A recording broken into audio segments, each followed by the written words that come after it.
ಮಡೇನೂರು ಮನುಗೆ ಮತ್ತೆ ಮುಖಭಂಗ.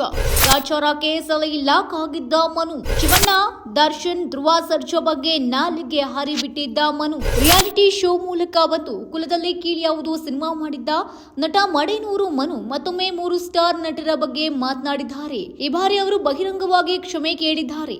ಅದಕ್ಕಾಗಿ ಅಖಿಲ ಕರ್ನಾಟಕ ಡಾಕ್ಟರ್ ರಾಜ್ಕುಮಾರ್ ಅಭಿಮಾನಿಗಳ ಸಂಘಗಳ ಒಕ್ಕೂಟದ ಗೌರವಾಧ್ಯಕ್ಷ ಎನ್ಆರ್ ರಮೇಶ್ ಅವರನ್ನ ಭೇಟಿ ಮಾಡಿ ವಿಡಿಯೋವೊಂದನ್ನ ಹರಿಬಿಟ್ಟಿದ್ದಾರೆ. ಹೌದು, ದೊಡ್ಡಮನೆಯ ದೊಡ್ಡಮಗ ಶಿವರಾಜ್ ಕುಮಾರ್, ನಟ ದರ್ಶನ್, ಧ್ರುವ ಸರ್ಜಾ ಅವರ ಕುರಿತು ವಿವಾದಾತ್ಮಕವಾಗಿ ಮಾತನಾಡಿದ್ದ ಮಡೇನೂರು ಮನು ಇಂದು ಬೇಷರತ್ ಕ್ಷಮೆ ಯಾಚಿಸಲು ಬಂದಿದ್ದಾರೆ.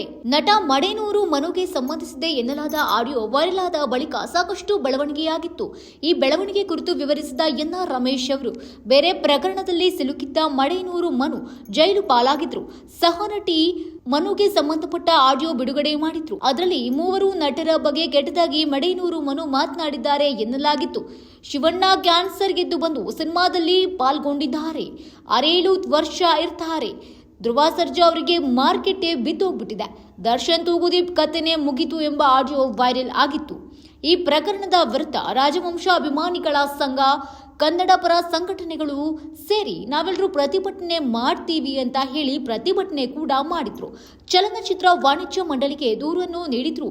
ಜಿ ಕಲರ್ಸ್ ವಾಹಿನಿಯಲ್ಲಿ ಮಡೇನೂರು ಮನು ಅವರಿಗೆ ಅವಕಾಶ ನೀಡದಂತೆ ವಾಹಿನಿ ಮುಖ್ಯಸ್ಥರಿಗೆ ಕೋರಿದ್ರು. ಅದಲ್ಲದೆ ಅಖಿಲ ಕರ್ನಾಟಕ ಡಾಕ್ಟರ್ ರಾಜ್ಕುಮಾರ್ ಅಭಿಮಾನಿಗಳ ಸಂಘ ಒಕ್ಕೂಟದಿಂದ ರಾಜ್ಯಾಧ್ಯಕ್ಷ ಮಡೇನೂರು ಮನು ವಿರುದ್ಧ ಸುಮಾರು 30ಕ್ಕೂ ಹೆಚ್ಚು ಠಾಣೆಗಳಲ್ಲಿ 73 ಕೇಸ್ ದಾಖಲಾಗಿತ್ತು. ಸದ್ಯ ಮನು ಅವರು 3-4 ದಿನಗಳಿಂದ ನನ್ನನ್ನು ಸಂಪರ್ಕಿಸಿದ್ದಾರೆ. ನಡೆದ ಘಟನೆ ಬಗ್ಗೆ ವಿವರಿಸಿ ಶಿವಣ್ಣ, ದರ್ಶನ್, ಧ್ರುವ ಸರ್ಜಾ ಅವರ ಅಭಿಮಾನಿಗಳಲ್ಲಿ ಬೇಷರತ್ ಕ್ಷಮೆಯನ್ನ ಕೇಳುತ್ತೀನಿ ಎಂದಿದ್ದಾರೆ. ಶಿವಣ್ಣ ಹಾಗೂ ಇತರ ನಟರ ಅಭಿಮಾನಿಗಳ ಸಂಘಗಳ ಜೊತೆಗೆ ಮುಂದಿನ ದಿನಗಳಲ್ಲಿ ನಿರ್ಧಾರ ಕೈಗೊಳ್ಳುತ್ತೀವಿ ಎಂದು ವಿವರಿಸಿದರು. ಅಷ್ಟೇ ಅಲ್ಲದೆ ಶಿವಣ್ಣ ಸೇರಿ 3 ಸ್ಟಾರ್ಗಳ ಕುರಿತು ಒಕ್ಕೂಟದ ಗೌರವಾಧ್ಯಕ್ಷರ ಮುಂದೆ ಮಡೇನೂರು ಮನು ಬಹಿರಂಗವಾಗಿ ಕ್ಷಮೆಯನ್ನ ಕೇಳಿದ್ದಾರೆ. ಕಲೆ ನಂಬಿ ಬಂದ ನನ್ನನ್ನ ಕ್ಷಮಿಸಿ ಎಂದು ಬೇಡಿಕೊಂಡಿದ್ದಾರೆ. ನಾನು ಉದ್ದೇಶಪೂರ್ವಕವಾಗಿ ಮಾತನಾಡಿದ ಇವೆಲ್ಲವೂ ಕೂಡ ಷಡ್ಯಂತ್ರ ಎಂದು ದೂರಿದ್ದಾರೆ. ಅಷ್ಟೇ ಅಲ್ಲದೆ ಧ್ರುವ ಸರ್ಜಾ ಅವರ ಜೊತೆಗೂ ಕೂಡ ಮಡೇನೂರು ಮನು ವಾಟ್ಸಪ್ ಚಾಟ್ ಮೂಲಕ ಸಂಪರ್ಕದಲ್ಲೇ ಇದ್ರು. ಆ ಸಂದರ್ಭದಲ್ಲಿಯೂ ಕೂಡ ಧ್ರುವ ಸರ್ಜಾ ಅವರು ತಾಳ್ಮೆಯಿಂದಲೇ ನಾನು ಓಕೆ, ದರ್ಶನ್ ಸರ್ ಹಾಗೇನೆ ಶಿವಣ್ಣ ಸರ್ ಅವರ ಜೊತೆಗೆ ಕ್ಷಮೆ ಕೇಳು ನೀನು ಅಂತ ಹೇಳಿದ್ರು. ಆ ಚಾಟ್ ಕೂಡ ಇತ್ತೀಚೆಗೆ ವೈರಲ್ ಆಗಿತ್ತು. ಅದಾದ ನಂತರದಲ್ಲಿಯೂ ಕೂಡ ಇವತ್ತು ಮಡೇನೂರು ಮನು ಡಾಕ್ಟರ್ ಶಿವರಾಜ್ ಕುಮಾರ್ ಅವರ ಮನೆಯ ಬಳಿ ಹೋಗಿದ್ದಾರೆ. ಆ ಸಂದರ್ಭದಲ್ಲಿ ಶಿವಣ್ಣನವರನ್ನ ನಾನು ಭೇಟಿ ಮಾಡಲೇಬೇಕು ಎಂದು ಮನೆಯ ಗೇಟ್ ಬಳಿ ನಿಂತಿರುವಂತಹ ವಿಡಿಯೋ ಕೂಡ ವೈರಲ್ ಆಗ್ತಾ ಇದೆ. ಇದಾದ ನಂತರದಲ್ಲಿಯೂ ಕೂಡ ಶಿವಣ್ಣ ಮನೆಯಲ್ಲಿ ಇಲ್ಲದ ಕಾರಣ ಮಡೇನೂರು ಮನು ಶಿವಣ್ಣರನ್ನ ಸಂಪರ್ಕಿಸಲು ಸಾಧ್ಯವಾಗಲಿಲ್ಲ. ಸೊ ಹೀಗಾಗಿ ಮಡೇನೂರು ಮನುಗೆ ಮತ್ತೆ ನಿರಾಶೆಯಾಗಿದೆ.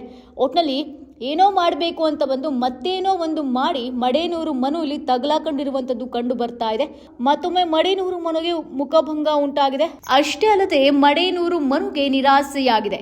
Entertainment bureau, national TV.